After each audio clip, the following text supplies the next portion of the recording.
یا رسول اللہ صلی اللہ تعالی علیہ وآلہ وسلم۔ آپ سبھی حضرات جانتے ہیں یہ 11ویں شریف کا مہینہ ماہ ربیع الثانی کا شروع ہو چکا ہے۔ چاند کی 7 تاریخ کی آج 8 لگ چکی ہے۔ ماہ ربیع الثانی میں جہاں بھی دیکھو بزرگوں سے پاک کی یاد منائی جاتی ہے، ان کی محفلیں سجائی جاتی ہیں، ان کے ذکر کیا جاتا ہے، اور حیثیت کے مطابق انسان اپنے گھر کے اندر نظر و نیاز بھی بنایا کرتا ہے۔ عادت کے مطابق من اعظم رضی اللہ عنہ کی چند اشعار پڑھوں گا، اس کے بعد چند منٹ گفتگو رہے گی، پھر میں اپنی جگہ لے لوں گا۔ مچل کر بولیں سبحان اللہ۔ کہ گلشن قادری تا قیامت، گلشن قادری تا قیامت، پھولتا اور پھلتا رہے گا۔ گلشن قادری تا قیامت، پھولتا اور پھلتا رہے گا۔ گلشن قادری تا قیامت، پھولتا اور پھلتا رہے گا۔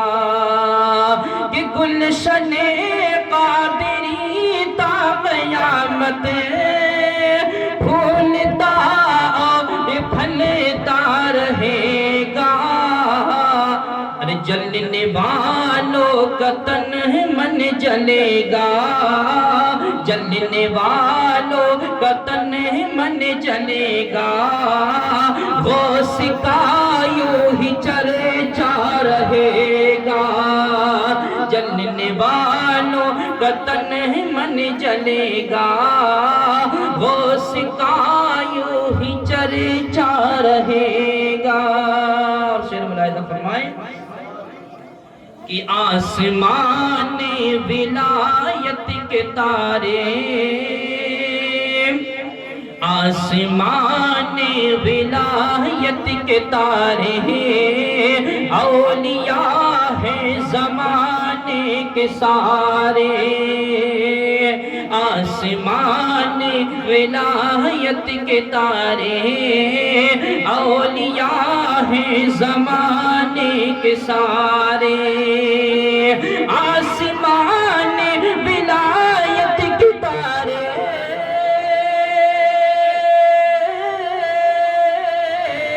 آسمان ولایت کے تارے، اولیاء ہیں زمانے کے سارے۔ ارے درمیان ان کے مہتاب بن کر، درمیان ان کے مہتاب بن کر، غوث اعظم چمکتا رہے گا۔ درمیان ان کے مہتاب بن کر، غوث اعظم چمکتا رہے گا۔ گلشن قادری تا قیامت، پھولتا اور پھلتا رہے گا۔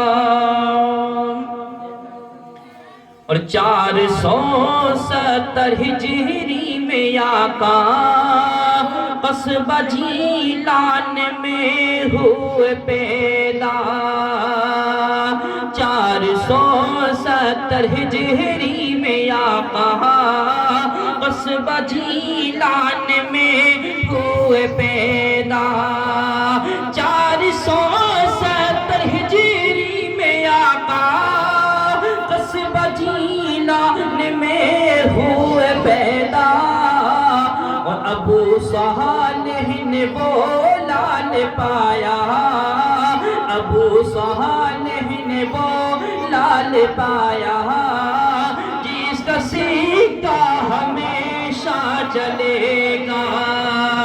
ابو صالح نے وہ لال پایا، جس کا سکہ ہمیشہ چلے گا۔ گلشن قادری تا قیامت، پھولتا اور پھلتا رہے گا۔ اور شعر آخر ملاحظہ فرمائیں کہ یار بھی یہ بتا دے رہی ہے،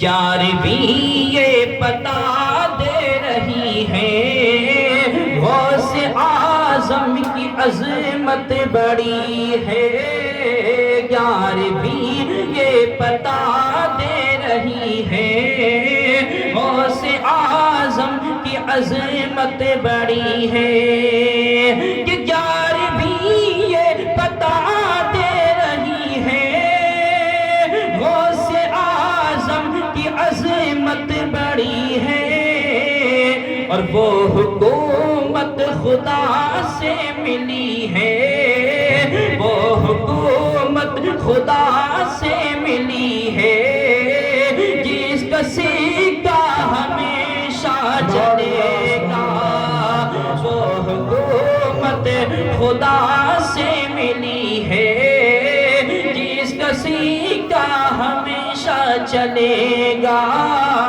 گلشن قادری تا قیامت پھولتا اور پھلتا رہے گا۔ درود پاک پڑھنے والا اللہ تبارک و تعالیٰ نے اس روئے زمین پر انسانوں کی ہدایت کے لیے بہت سے انبیاء اور رسولوں کو بھیجا ہے،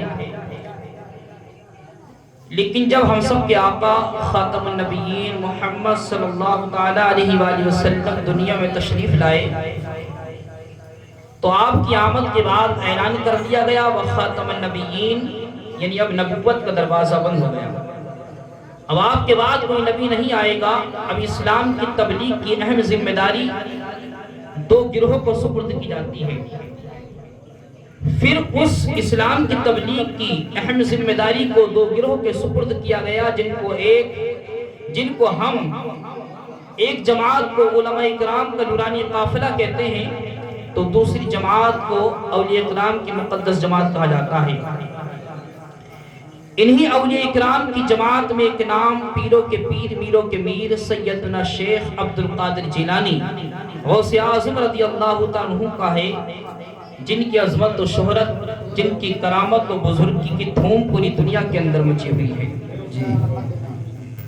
آپ کے بعد پیدا ہونے والے بزرگوں نے تو آپ کی تعریف کی ہی ہے، کمال تو یہ ہے کہ غوث پاک رضی اللہ عنہ کی پیدائش سے پہلے ہی آپ کی آمد کا غلغلہ ہو رہا تھا، ہر طرف شہرت ہو رہی تھی، غوث پاک رضی اللہ عنہ کی پیدا ہونے سے پہلے ہی آپ کا چرچا ہو رہا تھا۔ تاریخ پڑھیں تو پتہ چلتا ہے کہ کیسے کیسے بزرگوں نے آپ کی تعریف کی ہے۔ میں اس طرف نہیں جانا چاہتا، بلکہ آپ دیکھیں کہ حضور سیدنا غوث اعظم رضی اللہ عنہ کی وہ ذات ہے کہ آپ اللہ کی عظیم نشانیوں میں سے ایک نشانی کا نام غوث اعظم ہے، رسول اللہ صلی اللہ علیہ وسلم کے معجزات میں سے ایک معجزے کا نام غوث اعظم ہے۔ سیدنا سرکار غوث پاک رضی اللہ عنہ کی پیدائش قصبہ جیلان کے اندر سن 470 ہجری کو جمعہ کے دن ہوتی ہے، یکم رمضان المبارک کو آپ دنیا کے اندر تشریف لاتے ہیں، پیدا ہوتے ہی آپ نے روزہ رکھ لیا۔ حضرات محترم پورے مہینے آپ نے یہی معمول رہا کہ شیخ عبد القادر جیلانی غوث اعظم بڑے پیر جو ہے سحری کے وقت اپنی ماں کا دودھ پیا کرتے اور پھر پورا دن روزے سے رہتے، شام کو مغرب کی اذان کے بعد اپنی ماں کا دودھ نوش فرمایا کرتے تھے، رہے پابند احکام شریعت کی ابتدا ہی سے، رہے پابند احکام شریعت کی ابتدا ہی سے، نہ چھوٹا شیر و خاری میں بھی روزہ غوث اعظم کا، اور الیہ یا مبارک کی صدا آتی تھی خلوت میں، ہے دربار الہی میں یہ رتبہ غوث اعظم کا، ہے دربار الہی میں یہ رتبہ غوث اعظم کا۔ سیدنا سرکار غوث پاک رضی اللہ عنہ کی عظمت اور وہ شان ہے عزیزان ملت اسلامیہ کہ نبیوں میں جو مقام اللہ نے ان کے نانا محمد مصطفیٰ صلی اللہ علیہ وسلم کو عطا فرمایا، ولیوں میں وہ مقام اللہ نے غوث پاک کو عطا فرمایا۔ سیدنا غوث پاک رضی اللہ عنہ اپنے زمانے کے وہ تمام اولیاء کے اندر مہتاب کی طرح، جس طرح آسمان پر ستارے ہیں اور ستاروں کے درمیان مہتاب یعنی چاند چمک رہا ہے، اسی طرح غوث اعظم اولیاء کے درمیان چمک رہے ہیں، ولیوں کے درمیان چمک رہے ہیں۔ میرے غوث پاک کی شان یہ ہے کہ حضرات محترم ان کی نظر میں اللہ نے یہ کمال رکھا ہے کہ ان کی نظر اگر کسی جاہل پر پڑ گئی تو وہ عالم بن گیا، میرے غوث پاک کی نظر اگر کسی ادنا پر پڑ گئی تو اعلیٰ بن گیا، کسی برے پر پڑ گئی تو اچھا بن گیا، حضرات محترم کسی غریب پر پڑ گئی تو اسے امیر بنا دیا۔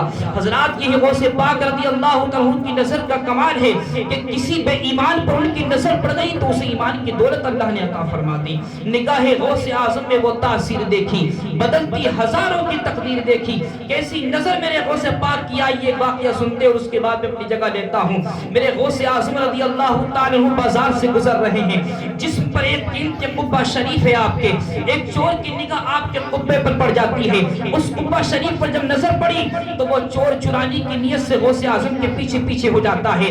میرے غوث بغداد کی جن گلیوں سے گزر رہے ہیں وہ چور بھی آپ کا پیچھا کر رہا ہے، اور جس راستے سے میرے غوث گزر رہے ہیں وہ چور بھی قبہ چرانے کی نیت سے انہی گلیوں کے پیچھے، انہی گلیوں کے اندر غوث پاک کا پیچھا کر رہا ہے، مگر اسے معلوم نہیں تھا کہ جتنا یہ آگے کا دیکھا کرتے ہیں اتنا ہی پیچھے کا بھی انہیں نظر آیا کرتا ہے۔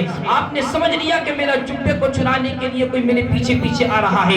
میرے غوث حجرے کے اندر داخل ہوتے ہیں اور جو ہے جیسے اپنا قبہ شریف اتارنے کے بعد عبادت الہی میں مشغول ہوتے ہیں، اس چور کو موقع ملتا ہے، اور چور کو جیسے ہی موقع ملا اس نے آپ کا قبہ اٹھایا، اور اٹھانے کے بعد سمیٹا بغل میں دبایا، اور بغل میں دبانے کے بعد جیسے ہی حجرے سے نکلنے کی کوشش کی، آنکھوں کی بینائی ختم ہو جاتی ہے، آنکھوں کی روشنی ختم ہو جاتی ہے۔ اب وہ چور دیواروں پر ہاتھ مار مار کر کے دروازہ ڈھونڈ رہا ہے، ارے اس سے دروازہ ملتا کیسے؟ کیونکہ غوث پاک کا پاک در اور گھر تھا، ادھر وہ چور دروازہ تلاش کر رہا تھا، ادھر غوث اعظم اس کے لیے ولایت کا دروازہ کھول رہے تھے۔ میرے غوث اعظم رضی اللہ تعالیٰ عنہ نماز سے فارغ ہوتے ہیں، دروازے پر اتنے میں دستک کی آواز آتی ہے، ارشاد فرماتے کون ہے دروازے پر؟ جواب ملتا ہے کہ میں حضرت خضر ہوں، اور اس لیے آیا ہوں کہ فلاں علاقے کا قطب، فلاں علاقے کا ابدال مثال کر گیا ہے، اس علاقے کے لیے ایک اللہ والے کی ضرورت ہے۔ میرے غوث پاک نے فرمایا رات کا وقت ہے، رات کا وقت ہے، صبح آنا خضر کسی نہ کسی کو اس علاقے کے لیے ولی منتخب کر دیا جائے گا، کسی نہ کسی کو اس علاقے کے لیے قطب کی منزل پر فائز کرنے کے بعد بھیج دیا جائے گا۔ حضرات محترم حضرت خضر جواب دیتے ہیں ٹھیک ہے، اگر صبح تک وہ علاقہ ہلاک ہو گیا تو اس کا ذمہ دار کون ہوگا؟ اگر اس علاقے والوں پر اللہ کا عذاب آ گیا تو اس کا ذمہ دار کون ہوگا؟ اس لیے کہ جس شہر کے اندر قطب ہوتا ہے اس قطب کے ذریعے اس شہر کا نظام چلا کرتا ہے، بے اولادوں کو اولاد ملتی ہے تو اسی قطب کی دعا سے ملتی ہے۔ حضرات محترم اس قطب کے ذریعے سے اس شہر کا نظام چلا کرتا ہے۔ عزیزان ملت اسلامیہ میرے غوث فرماتے ہیں صبح کسی نہ کسی کو بھیج دیا جائے گا، لیکن حضرت خضر فرماتے نہیں حضور اگر صبح تک وہ علاقہ ہلاک ہو گیا اس کا ذمہ دار کون ہوگا؟ غوثیت ماپ کے بہر و بیکرا میں رحم و کرم کی موج اٹھتی ہے، ارشاد فرماتے اچھا ابھی ضرورت ہے تو جاؤ ہمارے حجرے کے گوشے میں ایک بیٹھا ہوا ہے اللہ کا ولی، ایک بیٹھا ہوا ہے قطب، اسے اپنے ساتھ لے جاؤ۔ حضرت خضر آتے ہیں حجرے کے اندر، جیسے ہی دیکھا کہ ایک شخص بیٹھا ہوا ہے کونے کے اندر جو خوف و دہشت سے لرز رہا ہے، اس کا بدن کانپ رہا ہے۔ حضرت خضر نے ہاتھ پکڑا اور پکڑنے کے بعد کہا اے قطب یہاں کیا کر رہے ہو، اٹھو میرے ساتھ چلو۔ کہا میں قطب نہیں ہوں، اللہ والا نہیں ہوں، میں تو چور ہوں، غوث اعظم کا قبہ چھڑانے کی نیت سے آیا تھا۔ حضرات محترم حضرت خضر فرماتے ہیں ٹھیک ہے ابھی تک آپ چور تھے، ڈاکو تھے، لیکن غوث اعظم کی نگاہ کرم تم پر پڑ چکی ہے، اور ان کی نگاہ کا عالم یہ ہے کہ ان کی نگاہ اگر کسی مردہ پر پڑتی ہے تو اسے زندہ بنا دیتی ہے، کسی بے ایمان پر پڑتی ہے تو حضرات ایمان کی دولت مل جاتی ہے۔ اب تک آپ چور تھے، ڈاکو تھے، لیکن غوث اعظم کی نگاہ کرم سے اب ولی بن چکے ہو۔ حضرات محترم جب حضور غوث پاک کی نظر کا عالم یہ ہے کہ ان کی نظر اگر کسی چور پر پڑے تو ولی بن جائے، تو پھر رسول اعظم کی نظر کرم کا عالم کیا ہوگا؟ جب ان کے گدا بھر دیتے ہیں شاہان زمانہ کی جھولی، محتاج کا جب یہ عالم ہے تو پھر مختار کا عالم کیا ہوگا؟ محتاج کا جب یہ عالم ہے مختار کا عالم کیا ہوگا؟ اللہ کی بارگاہ میں دعا ہے پروردگار عالم ہم سب کو حضور غوث پاک رضی اللہ عنہ سے سچی عقیدت اور محبت کرنے کی توفیق عطا فرمائے، ان کے ظاہری باطنی فیوز و برکات سے ہم سب کو مستفید فرمائے۔ السلام علیکم۔